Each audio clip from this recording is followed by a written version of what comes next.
இது முதற்கொண்டு உன்னுடைய போக்கையும் வரத்தையும் அவர் என்ன பண்ணுவார்? காப்பார் அப்படின்னு சொல்லப்பட்டிருக்கிறது. அல்லேலூயா. நம்மளை பாதுகாத்துக் கொள்ளக்கூடிய தெய்வம் நம்முடைய தெய்வம். ஆமென். எத்தனை பேர் விசுவாசிக்கிறீங்க?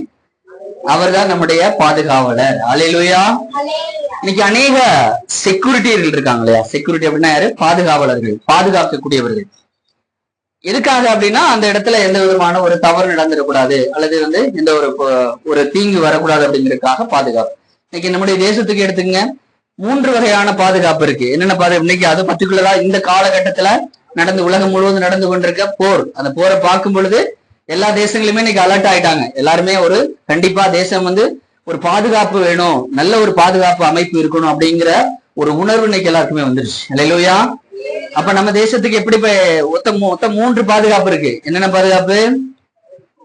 வான்படை, கப்பற்படை, தரைப்படை. இந்த 3 படைகள் நமக்கு இருக்கு. வான்வழியாகவும் பாதுகாத்துக்கிறாங்க, கடல் வழியாகவும், அதே போல தரை வழியாகவும் எந்த விதமான சுற்றிக்கூடிய நாடுகள் நம்முடைய தேசத்தை சேதப்படுத்தாதபடி பாதுகாத்துக் கொண்டிருக்கிறார்கள். அல்லேலூயா. எத்தனை பேர் விசுவாசிக்கிறீங்க? அல்லேலூயா. நல்ல உற்சாகம் இருந்தாதான் கர்த்தருடைய வார்த்தை டக்கு டக்குன்னு வெளிப்படும். ஆமென். அல்லேலூயா. அப்படிப்பட்ட பாதுகாப்பு நம்முடைய தேசத்துக்கு இருக்கு. அந்த தேசம் அவர்கள் இல்லைன்னா என்ன ஆகும்? பக்கத்துல உள்ள நாடுகள்லாம் நம்ம மீது படையெடுத்து வந்துருவாங்க. இன்னைக்கு பர்டிகுலரா இந்த வான் பாதுகாப்பு அப்படின்னு இந்த இஸ்ரேல் தேசத்துல எல்லாம் பாத்தீங்கன்னா அந்த அயன் டோம் சொல்லுவாங்க. வான் பாதுகாப்பு. ஒரு முடிவுக்கு வாங்க, முடிஞ்சா. இஸ்ரேல் தேசத்திலயும் பாத்தீங்கன்னா வான் பாதுகாப்பு உண்டு. அல்லேலூயா.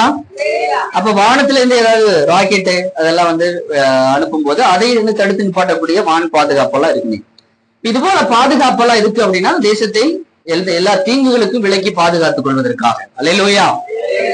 ஆனால் இந்த உலகத்தில் இருக்கக்கூடிய எல்லா பாதுகாப்புமே மனுஷனுடைய சரீரத்தை மட்டும்தான் பாதுகாக்க முடியும். ஆமென். என்ன பண்ண முடியும்? சரீரம், இந்த உடம்பு, மனுஷன் எடுத்துட்டோம்னா சரீரம். அது இல்லாம இயற்கை வளங்கள், நம்ம தேசத்துல இருக்கக்கூடிய இயற்கை வளங்கள், பொண்ணு வெள்ளி, இது மாதிரி. அது இல்லாம நம்ம மனுஷன் எடுத்துட்டோம் அப்படின்னா மனுஷனுடைய சரீரத்தை மட்டும்தான் அந்த பாதுகாக்க முடியும். இன்னைக்கு பெரிய பெரிய விஐபி எல்லாம் வந்தா என்ன ஆகுது? பெரிய பெரிய ஸ்குவாட் எல்லாம் வர்றாங்க இல்லையா? 5 அடுக்கு பாதுகாப்பு, 7 அடுக்கு பாதுகாப்பு. இதெல்லாம் எதுக்காக அப்படின்னா அவருடைய சரீரத்தை மட்டும் பாதுகாப்பதற்காக உள்ளது. ஆமென். அல்லேலூயா.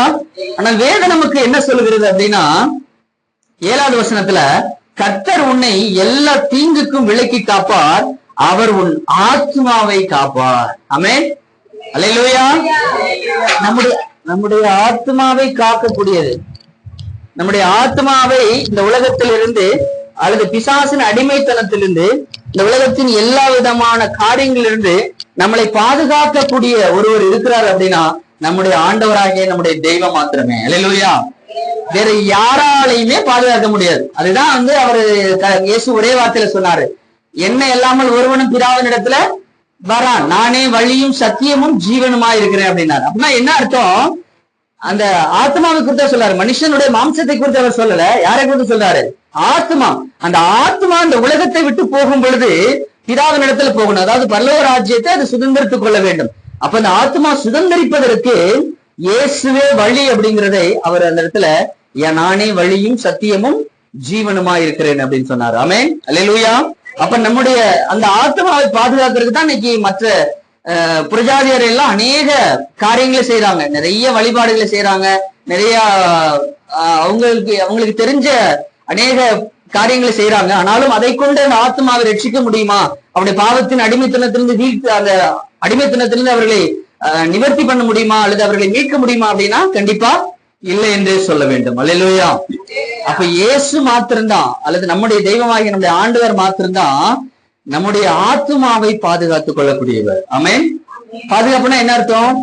இந்த ஆத்மாவானது நித்தியமாய் வாழக்கூடிய ஒரு இடம் உண்டு. அப்போ அந்த ஆத்மா நரகத்துக்கு போய்விடாமல், ஏன்னா நரகத்துக்கு போயிடுச்சுன்னா அது மிகப்பெரிய, அது கொடுமையாக இருக்கும். ரொம்ப அது அக்கினி கந்தகமும் கலந்த ஒரு கடல் என்று சொல்லப்படுகிறது. அப்ப அந்த அக்கினி நிறைந்த ஒரு கடல்ல ஒருத்தர் தூக்கி போட்டா என்ன ஆகும்? ஒரு வேதனை இருக்கும் இல்லையா? அந்த வேதனையில இந்த ஆத்மா போய்விடக்கூடாது அப்படிங்கிறதுதான் இந்த இடத்துல வேதனை நமக்கு சொல்லுகிறது. நம்முடைய ஆத்மாவை அப்படிப்பட்ட அக்கினிக்கும் கந்தகத்தும் நிறைந்த அந்த கடலாகிய அந்த நரகத்திலிருந்து, அந்த அழிவிலிருந்து நம்முடைய ஆத்மாவை காக்கக்கூடியவர் யார் அப்படின்னா நம்முடைய ஆண்டவராகிய தெய்வம். அல்லேலூயா, அல்லேலூயா. அப்ப இந்த உலகத்தில் இருக்கக்கூடிய பாதுகாப்பு மனுஷனுடைய சரீரத்தை மட்டும்தான் பாதுகாக்க முடியும். ஆனால் நம்முடைய ஆத்மாவையும் சேர்த்து, அதுக்காக நம்ம சரீரத்தை விட்டுற மாட்டாரு. நம்முடைய சரீரத்தையும் சரி, நம்முடைய சகலவற்றையும் சரி, அது கூட சேர்ந்து நம்முடைய ஆத்மாவையும் சகல தீங்குகளுக்கு விலக்கி பாதுகாத்துக் கொள்ளக்கூடியது யார் அப்படின்னா நம்முடைய ஆண்டவராகிய நம்முடைய தெய்வம். அல்லேலூயா. வானத்தையும் பூமியை உண்டாக்கின கர்த்தரிடத்திலிருந்து எனக்கு ஒத்தாசை வரும். இப்ப எனக்கு என்னுடைய ஆத்மா நான் பாதுகாக்கப்படணும்னா நான் என்ன பண்ணணும்? முதல் வசனத்துல அழகா சொல்றாரு, எனக்கு ஒத்தாசை வரும் பர்வதங்களுக்கு நேராக என் கண்களை ஏறெடுக்கிறேன். ஆமென். நம்முடைய கண்களை எங்க நோக்கி ஏறெடுக்கணுமா? நமக்கு ஒத்தாசை வரக்கூடிய பர்வதமாகிய அந்த பரலோக ராஜ்யத்தை நோக்கி பர்வதங்களுக்கு நேராக என்னுடைய கண்களை ஏறெடுக்கிறேன். ஆமென். பர்வதம் அப்படிங்கிறது பரலோக ராஜ்யம். அந்த பரலோக ராஜ்யத்தை நோக்கி நம்முடைய கண்களை ஏறெடுக்கும் பொழுது அவர் நம்மளுடைய ஆத்மாவை பாதுகாத்துக் கொள்ளக்கூடிய நம்முடைய தெய்வமாக இருக்கிறார். ஆமென். அப்ப நம்முடைய கண்கள் வேற யாரை நோக்கி பார்க்க கூடாது. இந்த உலகத்தில் இருக்கக்கூடிய மனிதர்களையோ அல்லது சுற்றி இருக்கிறவர்களையோ சொந்தக்காரர்களையோ யாரை நோக்கி பார்த்தாலும் நாம் பாதுகாக்க முடியாது. நாம் பாதுகாக்கப்பட மாட்டோம். நாம் பாதுகாக்கப்பட வேண்டும் என்றால் நம்முடைய கண்கள் யாரை நோக்கி மட்டும்தான் நோக்கி பார்க்க வேண்டும்?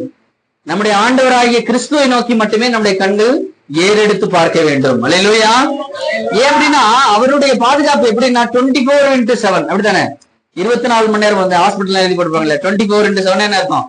24 மணி நேரமும் வாரத்துல 7 நாளுமே நம்மை பாதுகாக்கக்கூடிய ஒரு தெய்வம் உண்டுன்னா நம்முடைய ஆண்டவராகிய இயேசு மட்டும்தான். அல்லேலூயா. வேற யாருமே செக்யூரிட்டி எல்லாம் பாருங்க, ஒரு நாளைக்கு ஆஃப் டியூட்டி தான் இல்லையா? ஒரு 12 மணி நேரம் வேலை வாங்க, அடுத்த 12 மணி நேரம் வேற யாரோ மாறுவாங்க. அதுவும் நைட்ல எல்லாம் படுத்து தூங்கிடுவாங்க. அப்ப அவர்களால என்ன பண்ண மாட்டாங்க? அவர்களால முழுசா உட்கார்ந்து அதை பார்த்துட்டே இருக்க முடியுமானா கண்டிப்பா முடியாது. ஆனால் நம்முடைய ஆண்டவரை குறித்து வேதம் சொல்லுகிறது, கர்த்தர் உன்னை காக்கிறவர், இஸ்ரவேலை காக்கக்கூடிய தெய்வம் உறங்குவதும் இல்லை தூங்குவதும் இல்லை. மூன்றாவது வசனம், உன் காலை தள்ளாட விட்டார் உன்னை காக்கிறவர் உறங்கார். அல்லேலூயா. இஸ்ரவேலை காக்கிற தெய்வம் உறங்குவதும் இல்லை தூங்குவதும் இல்லை. நம்மை காக்கக்கூடிய தெய்வம் என்னைக்கா தூங்கினா என்ன ஆயிடும்?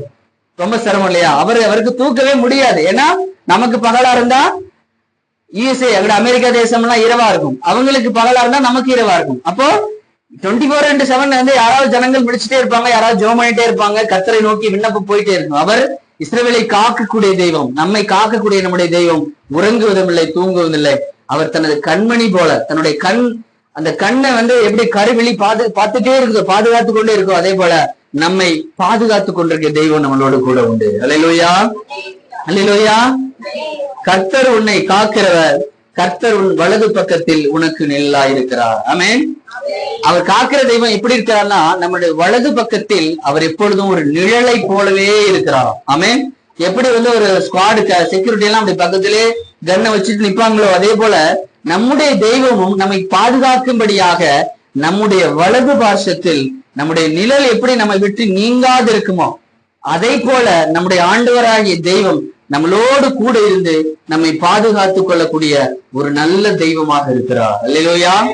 நம்முடைய சரீரத்தை மாத்திரமல்ல, நம்மளுடைய ஆவி ஆத்மா சரீரத்தையும் சரி சேர்த்து நம்முடைய ஆத்மாவையும் அவர் பாதுகாத்து பரலோக ராஜ்யம் வரை கொண்டு போய் சேர்ப்பதற்கு நம்முடைய ஆண்டவராகிய தெய்வம் போதுமானவராக இருக்கிறார். அல்லேலூயா.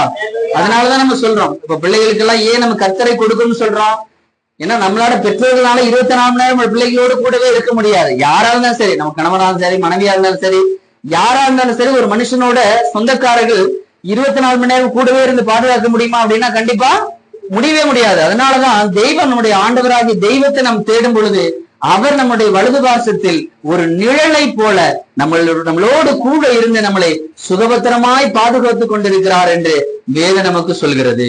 அல்ல கரங்களை உயர்த்தி ஒரு அல்லேலூயா சொல்லலாமா? அல்லேலூயா. கர்த்தர் நல்ல